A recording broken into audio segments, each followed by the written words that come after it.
Welcome to Gizmo's new 12-inch spiral head Grizzly jointer.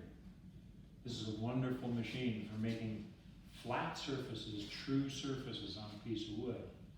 It operates on the principle that it has a nice big flat table, very accurate, on the in-feed side, and then likewise a flat table on the out-feed side.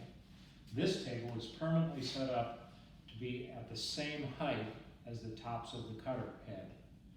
Okay, this side is adjustable by loosening that lock screw and turning that, moving that table down. Okay, the further down we take this table, the bigger cut we're going to be taking. There's an indicator right here for depth of cut.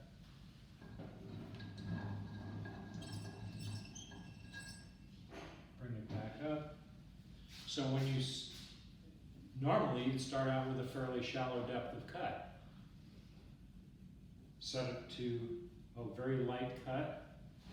Feed your wood through.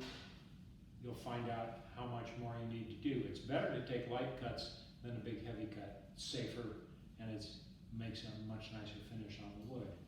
So we would set it for a shallow depth of cut and lock that lock. The red light on the stop switch indicates that we've got power to the machine. This machine runs on 240 volts. There's an extension cord plugged into the wall. The machine's plugged into the cord. In order to run the machine, we need to turn that, twist that button to let the stop button pop out, and then we can start it with the start switch.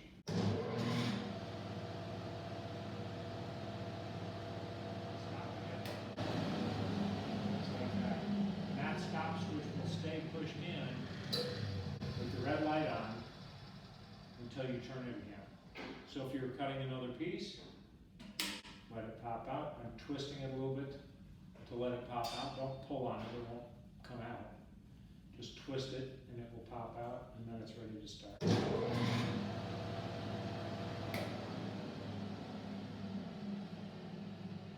We're safe to look at this. This is stopped and locked. Here's the cutter head in the machine. You'll see that this is different than lots of jointers. This, instead of having single straight blades, has multiple small carbide inserts that are the sharp cutting edges for this in a spiral pattern around here, so it cuts smoothly across as that's spinning. Okay, that head is really dangerous. If you try and joint too short a piece of wood, it can suck in there like that because the cutter's pulling it down. Okay, it's especially dangerous for hands. Okay, so whenever you're pushing wood through it, you're going to be pushing it with push blocks, holding the wood down. This one has a cleat on the back to help catch the back edge of it and push it through. Don't ever push it with your hands.